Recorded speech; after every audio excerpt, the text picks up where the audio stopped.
احمدہ ونصلی ونسلم علی سید الانبیاء والمرسلین اما بعد بسم اللہ الرحمن الرحیم۔ معزز خواتین حضرات، السلام علیکم ورحمۃ اللہ وبرکاتہ۔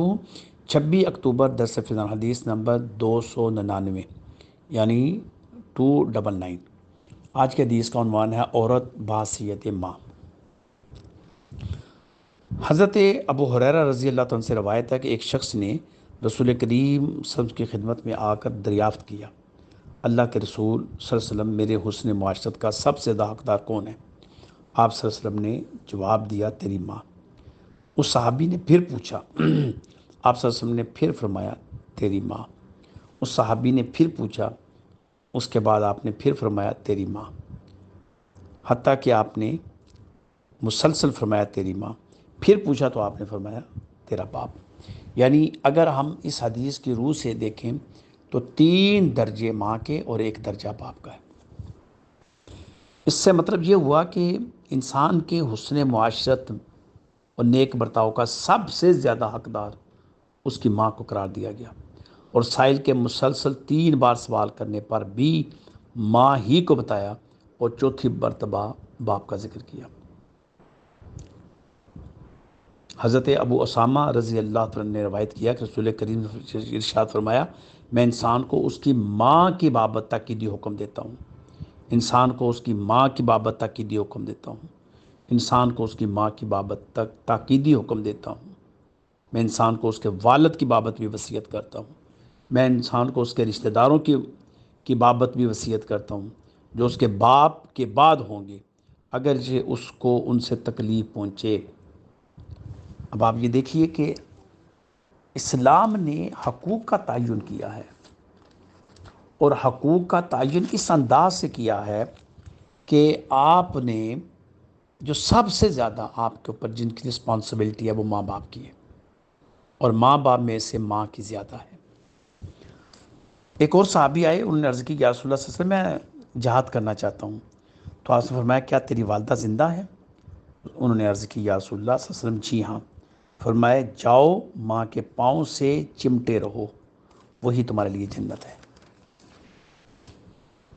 ایک اور صحابی کے بارے میں آتا ہے کہ انہوں نے رسول کریم صلی اللہ علیہ وسلم سے پوچھا کہ میری خواہش ہے میں جہاد کروں، لیکن میری اتنی ہمت نہیں ہے، میری طاقت نہیں ہے۔ تو آپ نے فرمایا، کیا تمہارے والدین زندہ ہیں؟ انہوں نے کہا، جی ہاں، میری ماں۔ تو آپ نے فرمایا، اس کے ساتھ حسن سلوک میں اللہ سے ڈرو، اگر تم نے ایسا کر لیا تو تمہیں 1 حج، 1 عمرہ کرنے اور 1 مجاہد کا ثواب ملے گا۔ پھر اگر تمہاری ماں تم سے راضی ہو جائے تو تقوی اختیار کر اور اس کے ساتھ حسن سلوک کر۔ اسلام نے ماں کی عزت و تکریم کے سلسلے میں صرف اسی قدر اہمیت پر اکتفا نہیں کیا، بلکہ اس کو اتنا بلند اور معزز مقام عطا فرمایا کہ اگر ماں خدا نخواستہ مشرکہ اور کافرہ بھی ہو، پھر بھی اس کے ساتھ حسن سلوک اور صلہ رحمی کا حکم دیا گیا ہے۔ آج ہماری نوجوان نسل ماں باپ کے ساتھ کیا سلوک کر رہی ہے؟ ماں باپ کے ساتھ اونچی آواز میں بولتے ہیں، ماں باپ کے ساتھ لڑتے ہیں، جھگڑتے ہیں، ماں باپ کی بدتمیزی کرتے ہیں ماں باپ کے ساتھ، بلکہ یہاں تک میرے علم میں ہے کہ کہیں گالیاں دیتے ہیں، پڑھے لکھے ہو کر بھی گالیاں دیتے ہیں، برا بھلا کہتے ہیں۔ اب مجھے بتائیں، ماں باپ کے ساتھ تو حسن سلوک کا حکم ہے، ماں باپ کے ساتھ نیک برتاؤ کا حکم ہے، ماں باپ کے ساتھ ماں باپ کے سامنے تو اف کرنے کا بھی حکم نہیں ہے۔ ماں کو زندگی کے 3 درجے دے دیے گئے، اور چوتھا درجہ باپ کو دیا گیا۔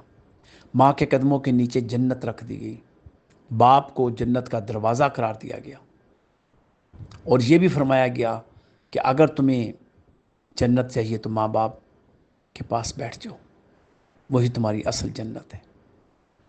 اگر اس کے باوجود ہم کوتاہی کر رہے ہیں، ہم سے کوتاہی ہو رہی ہے، ہم زیادتی کر رہے ہیں، ہم سے زیادتی ہو رہی ہے، تو میرے عزیزو توبہ کر لو، پلٹ آؤ، جس کے جو حق ہیں ان کو ادا کرو۔ جو ماں کا حق ہے ماں کا ادا کرو، جو بیوی کا ہے بیوی کا ادا کرو، جو بہن کا ہے بہن کا ادا کرو، جو بیٹی ہے کیا ہے وہ بیٹی کا ادا کرو، عورت ان چاروں رشتوں کی وجہ سے تمہارے لیے عزت احترام کی ایک اعلیٰ ترین مثال ہے، اعلیٰ ترین مرتبے کی حامل ہے، اعلیٰ ترین مقام کی حامل ہے۔ ان کے ذریعے اپنی دنیا بھی سنوارو، اپنی آخرت بھی سنوارو۔ اگر کوئی شخص چاہتا ہے کہ اللہ تعالیٰ مجھے کل قیامت والے دن سرخرو کر دے اور مجھے جنت میں داخل کر دے، تو وہ ماں کے ساتھ حسن سلوک سے پیش آیا کرے، اگرچہ ماں کافرہ بھی ہو اور مشرکہ بھی ہو، لیکن پھر بھی ان کے ساتھ نیک برتاؤ کیا جائے گا، پھر بھی ان کے حقوق پورے کیے جائیں گے، کسی طور پر کمی اور بیشی نہیں کی جائے گی، ہر لحاظ میں ان کو دیا جائے گا۔ تمہاری تنخواہوں میں تمہارے ماں باپ کا حق ہے، تمہارے اموال میں تمہارے ماں باپ کا حق ہے، تمہارے ماں باپ کے علاوہ کسی کا کوئی حق نہیں ہے۔ اللہ تعالیٰ سے یہ دعا ہے کہ اللہ پاک سمجھنے کی توفیق عطا فرمائے، آمین۔ وآخر دعوانا الحمدللہ رب العالمین۔ السلام علیکم ورحمۃ اللہ وبرکاتہ۔